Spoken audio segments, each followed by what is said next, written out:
It's funny because I guess I'm showing off my age here, but every time I say Blade Runner 2049, I think of that cheesy show in the 90s with Gina Torres, that Cleopatra 2525.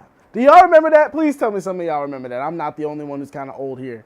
It had the greatest theme song in the world. It's like, in the year 2525.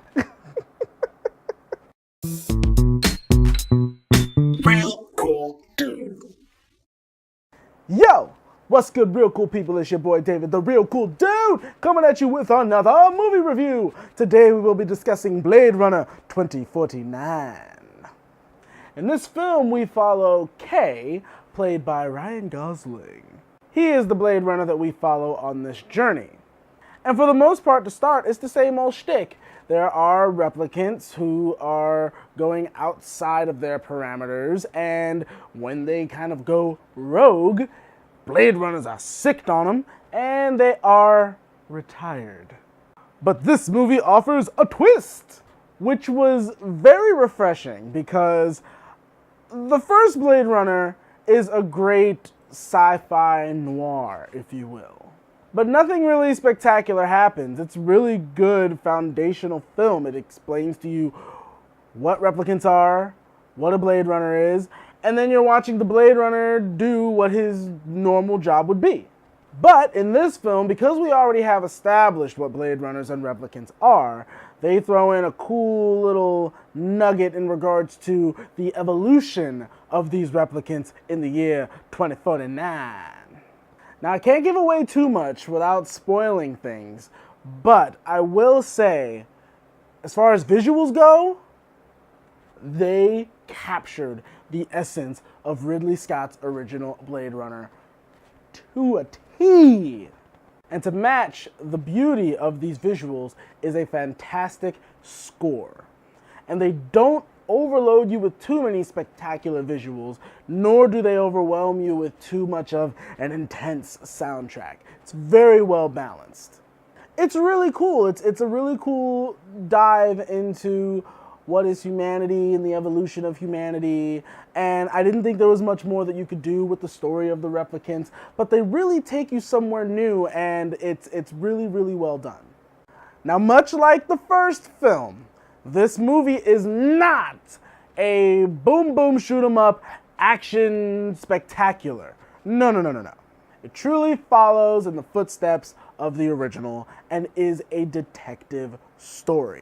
It harkens back to movies like Chinatown. Harrison Ford returning as Deckard in Blade Runner 2049. It was nice to see him. I think they utilized him well. You discover his importance in this story, and they didn't give you too much of him. It was just enough, and I really liked how he was used. And it was perfect because the way the character Deckard already was very Harrison Ford, at least like younger Harrison Ford. And the way that Deckard has evolved is perfect for grumpy old man Harrison Ford that we have today. So it was really cool seeing him reprise the character. Now, there was a thing that did make me go, come on. There's a character, again, I can't say too much without spoiling certain sequences of events, but there was a character who would show up, would kill somebody, and then would show up in this place again and kill somebody else. And I'm like, how, when it's the same person doing the same thing in the same place, do like the police or somebody not put two and two together and go, oh, when this person shows up, people die. I guess there's someone we need to investigate. Overall, I enjoyed this movie. I've always kind of felt weird in regards to the first one because of how much it's praised. I get from a visual standpoint why the first one is praised so much, but I always thought it was just okay. So I had kind of low expectations going in on this movie, and I ended up being pleasantly surprised. Ryan Gosling is great in his role. Dave Bautista has a small but very significant role to play. You only see him for a second, but there's a continued ripple effect from some of the things that he says and some of the actions that he takes throughout the rest of the movie. And I really appreciated him. Robin Wright was great. Everybody did a great job in their performances in this film. So I will definitely say, if you're a fan of Blade Runner, you're going to love Blade Runner 2049. If you're not a fan of Blade Runner, you might become one through Blade Runner 2049. And that's my time, people. Hopefully you liked the review. If you did, please hit that likety-like button. And if you like all the chocolatey goodness, please be sure to hit that subscribe button.